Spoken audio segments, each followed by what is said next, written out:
Okay, may third good news na naman tayo, di ba?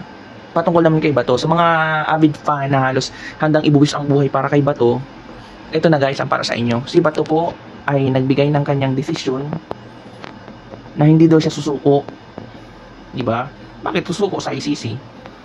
Ito magpapakanlong daw siya sa House of Senate. Di ba? Pakinggan nyo para sabay-sabay tayong mapikon. Magandang budget sa akin, option. Dahil nga, hindi ka na pwedeng huliin na pag-adya ka sa loob. At dapat respetuhin nila yung tinagta sa institusyon. So, maganda yun para sa akin. Sir, sabi ng mga kritiko nyo si Congressman Manuel tsaka yung iba, dapat daw hindi... Sino congressman? Sino congressman? Sila Congressman Manuel, sir, dapat daw hindi daw kayo protektahan po ng Senado. What do you expect from these people? Sige, sabihin mo, mag-senator pala siya. Wait lang. 'Di ba? Last time tinatawan-tawanan mo lang yung mga senador na mga pro-government, pro-human rights, 'di ba? Pero ngayon, sinasabi-sabihan ka na lang, 'di ba? At talagang pinapamukha sa iyo na you deserve it. Karma is real, karma is so digital. 'Di ba? So, you may be laughing pero the inner you is saying ito na yata 'yon. Diba? You don't have any choice. You have to go to House of Senate until ma-exhaust lahat ng remedies, diba? Kapag wala ka nang makakapitan, ay wala na, kailangan mo talang pumunta doon. Diba? Diba girls and boys? Ulitin natin yung tawa mo. Nakakainis Sir, sabi ng mga kritiko nyo si Congressman Manuel tsaka yung iba, dapat daw hindi... Sino congressman? Sino congressman? Sila Congressman Manuel, sir, dapat daw hindi daw kayo protektahan po ng Senado. What do you expect from these people?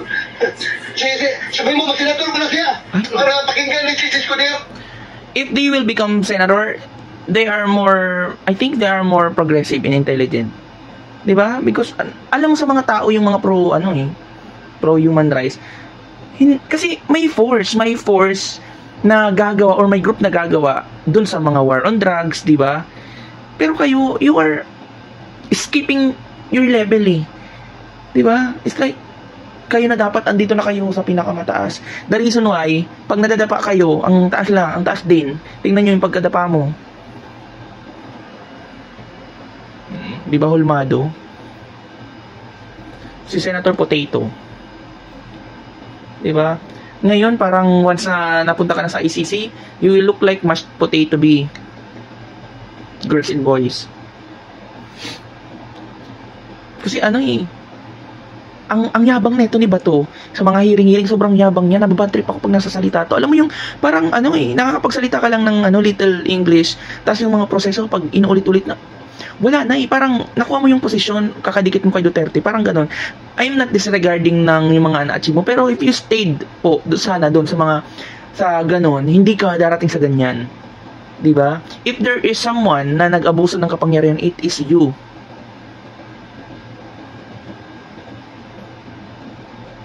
Mahihilig kayo na magsalita ng patayin kayo, patay, diba? And during the ICC, you are not privileged to speak. Yung papatay na yan, pagsisipain na yan, wala na yan.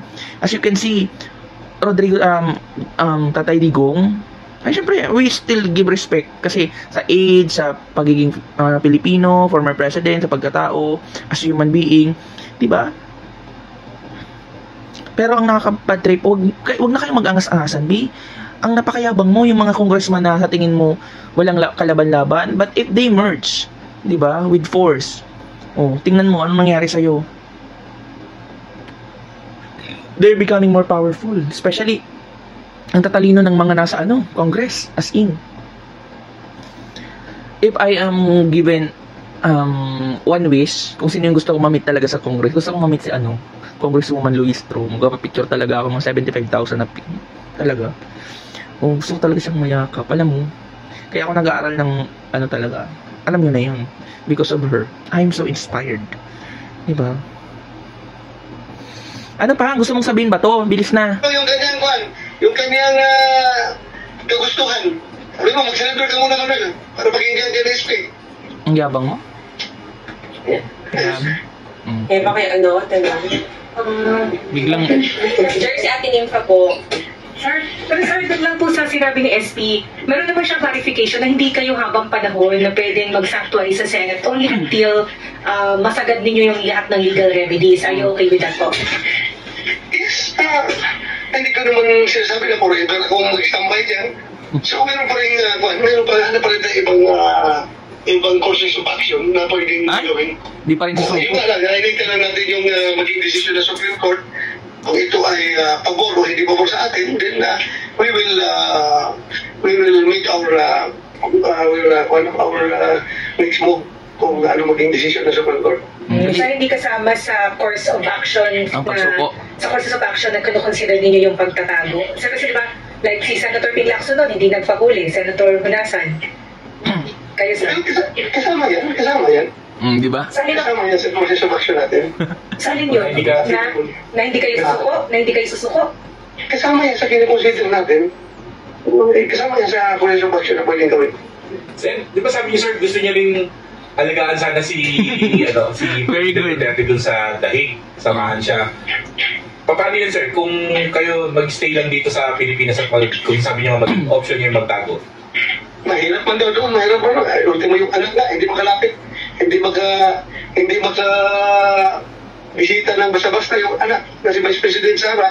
Ako mas kung ako na pareho lang kaming detainee, paano ako makapag-demand ng Ang sakit, ng kasama doon o makiusap na pareho naman kaming detainee. So mukhang mahirap dahil nga sa experience ngayon nila doon, yung mga nandun nila sa Ang sakit banggitin, no? So sir, paano po ang ginagawa ninyong pag-iingat ngayon? Kasi sir, sabi nga, parang tinelegraph nyo na yung plano ninyo na mag-sasanctuary kayo dito. Tapos sir, parang meron nang ina-expect na warrant of arrest laban sa inyo. So pwede kayong abangan, anytime pwede na kayong subaybayan ng PNP. That's part of my... hindi naman ko ganun ka. Ang hirap yung ilabulit sa inyo eh. Diba? Ilabulit sa inyo yan.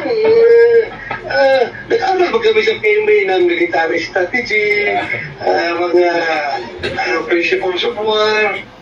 Yun na. In short, huwag na patapos na din naman yan.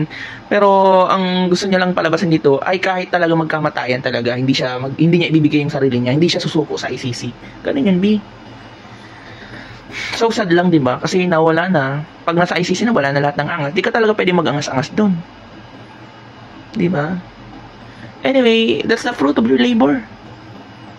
Kahit ako naman siguro sa sitwasyon ko, nag-angas-angas ako sobra-sobra. Tapos, mali na pala yung mga ginawa ko. Tapos, andyan yung yung sentensya ko. I will accept na lang. Unless, yung tao is mapoforgive ka kung nagawan mo ng pagkakamali. However, sa'yo hindi. Kasi ang dami-dami. Sobrang dami-dami. Nakakapikon ka kasi, B. Nakakapikon ka. Bato. Di nakakatalino yung ginagawa mo. Nakakagigil. Kabigil.